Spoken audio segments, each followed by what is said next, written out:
According to Oxford Dictionary, a quarantine is a state, period, or place of isolation in which people or animals that have arrived from elsewhere or been exposed to infectious or contagious disease are placed. And the verb quarantine is to impose isolation on a person, place, or animal. Today, we are hearing stories of a 14-day quarantine for people who have traveled to places that have been affected by the coronavirus going around today. And there are some scary times going on now, I'm not gonna lie, but don't fear that the world is ending, because horrifying quarantines have happened before. We bounce back. Not saying this is a horrifying quarantine, just saying we've had really bad ones before. So let's get into the top 10 scariest quarantines in history with me, your host, Abby. Starting off at number 10 is EYAM self-quarantine. The village of EYAM quarantined itself to prevent the spread of the bubonic plague back in 1666. They realized their interaction with outside villagers would lead to an even wider outbreak, and warned others to stay away. The plague came to them through cloth from London that carried fleas. A priest was the one to convince the village to self-isolate. It would lead to a higher probability of death within the village, but it would contain the spread.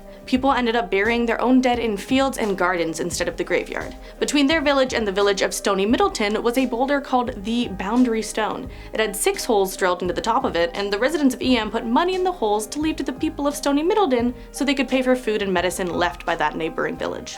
After the plague ended, more than a quarter of the village's population was dead, and before the plague there were less than 1,000 people. What they did is viewed as a heroic sacrifice. Speaking of the plague, on to number 9, Venice this time. Let's look at how the plague affected Venice the first and worst time there was a plague outbreak. Septicemic plague, aka the Black Death, killed 20 million Europeans in the 14th century. And Venice, well, it was a major trade port, so the people there were getting pretty nervous. If they thought a ship may have a person or animal on board with the plague, it had to wait 40 days before any passengers or goods on the ship could come ashore. This 40-day waiting period gave us the word quarantinario. This is the Italian word for 40 and also the root of the word quarantine. Venice even built a hospital and quarantine center on an island off the coast for its sailors from plague-infested ships. You may be thinking of POVEGLIA, but that's much later in history. This island is Lazaretto Vecchio, with a mass grave of over 1,500 people. Between it and the other quarantine island of Lazaretto Nuovo, it was obviously hit by the plague. Not as much as other places, but still hit. But that brings us to number 8, also in Venice, POVEGLIA. So the tiny island of POVEGLIA was home to more than 160,000 people infected with the plague throughout its use. It was used between 1793 and 1814 as a plague quarantine station. It now draws mainly paranormal investigators, not only for the former asylum that was there, but because of the sheer amount of deaths that happened there. There are myths that 50% of its landmass contains human remains. Now, this is the 3rd time I've mentioned the plague, and why? It has a high death rate. There are 3 types of the plague, and it caused the death of 60% of the population of Europe during a pandemic in the Middle Ages. And the plague has reoccurred. It's scary, and it will take up quite a few more on this list. But let's change for the next one. Number 7, we have yellow fever quarantines in Philadelphia. In 1793, around 5,000 people died over the course of 2 years from yellow fever. At the time, Philadelphia was America's capital and had 50,000 residents. It killed 10% of the population, unfortunately. They began to quarantine the incoming ships, and a quarantine station began due to the spread of the disease. But the scariest thing about this quarantine that people tried is that it wasn't working. The lazaretto wasn't containing the spread, and that's because the spread of yellow fever, as we know today, isn't from person to person, but through mosquitoes. So the quarantine wasn't effective. What ended the spread was a cold snap that killed the bugs, but before that, the most common treatment that people said was bleeding out the bad blood and drinking wine. Now going back again, way back for number 6 back in time, we have leprosy quarantines. Leprosy, aka Hansen's disease, history goes back into ancient times. It comes up in religious texts. A person with leprosy was called a leper and would be sent to stay and treated at a leper colony. That was popular throughout the Middle Ages, but up until 2005 in Japan, they had government-run leper colonies as well.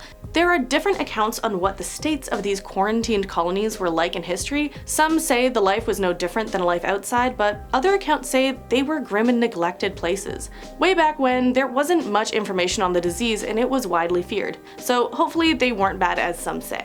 On to number 5, SARS quarantine in Canada. Back in 2003, there was a severe acute respiratory syndrome, or SARS, pandemic. SARS is a viral respiratory illness caused by a coronavirus. And yes, a coronavirus. There isn't one specific strain, but there is one going around now, and this one is different. That's why this one is called a novel, aka new coronavirus. Anyways, according to the World Health Organization, 8,098 people worldwide became sick with SARS, and 774 died. There were quarantines in countries all over the world, but Canada's were a bit different. While over in Beijing they had 2,500 probable cases, in Canada they had 250. But both quarantined around the same amount of people, 30,000. That's a difference from 1 in 10 people having cases being quarantined and 1 in 100. People were being confined in their hospitals and their homes and staying away from others to slow the spread of a disease with a comparatively high fatality rate to other illnesses, which they did contain it, so. Moving on to number 4, bubonic plague in China. So this one isn't scary for what it was, but what it could have been. Just 6 years ago, in 2014, China had a single case of the bubonic plague. A man in the northwestern city of EYAM contracted it after feeding a dead, plague-infected marmot to his dog.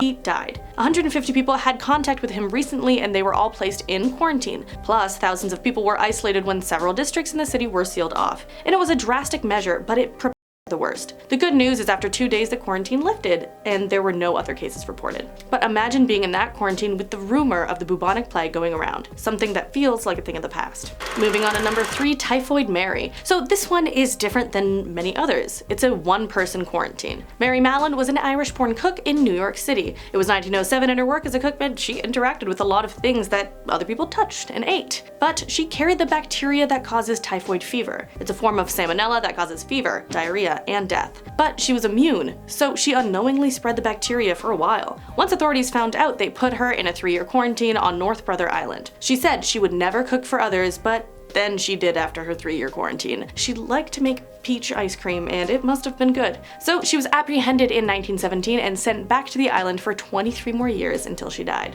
She was stuck for no reason other than her own biology. Moving on to number 2, flu in St. Louis. This flu pandemic hit Europe and US in between 1917 and 1919. Influenza is one of the most contagious diseases in the world. Just over 100 years ago, a strain of the flu killed an estimated 50 million people. It was an H1N1 virus with genes of avian origin, according to the CDC. You may have heard of this one called the Spanish flu, but that is because Spain did not have the same censorship of other countries, and it was during World War I, and after all, having an epidemic can look like a weakness, so instead it became a pandemic, which is why you should let people know if you have a very contagious disease. But back to St. Louis. Before they even had one case in the second wave of the outbreak, the health commissioner Dr. Max Starkloff was in action. He told health officials to be on high alert for this strain of flu and wrote an editorial in the paper to avoid crowds. Once there was an outbreak at a military camp nearby, schools closed, movie theaters, pool halls, and public gatherings all shut down. Business owners did push back, but the mayor and health commissioner just held fast. The number of cases grew since those with no symptoms starting to present, and volunteer nurses went to people's houses to keep those numbers down. But because of these actions, they flattened the curve, as you've been kind of probably hearing around. They had 1/8 of the death rate of other cities that did worse, like Philadelphia. And that brings us to number 1, another flu quarantine, this time in Philadelphia. As I said, this pandemic was bad. It is estimated that about 500 million people, or 1/3 of the world's population, became infected. Estimates say at least 50 million deaths worldwide, and 675,000 in the United States. And the reason it was so bad in Philadelphia is because they didn't act quickly enough. That's how you flatten the curve after all. So it broke out in Army and Naval camps in Philadelphia, but the health director said it was the seasonal flu and it would be contained. Then there were civilian cases, and the same health director and his medical board said people could just stay warm, keep their feet dry, and let their bowels open, and that would lower the risk. A week after those few civilian cases popped up, they went through with a parade in the city. Several 100,000 people were expected to show up. 72 hours after the parade, all 31 of Philadelphia's hospitals were full, and 2,600 people were dead by the end of the week. And that is how their lack of quarantining did not help. So when healthcare can't cope and people can't get treatment, it does get worse. So socially distance yourself. For the young, the old, the immunocompromised, the nurses, the people working at your local grocery store, for everyone and for yourself. That has been Top 10 Scariest Quarantines in History. I've been your host, Abby, and until next time, wash your hands a lot. Bye!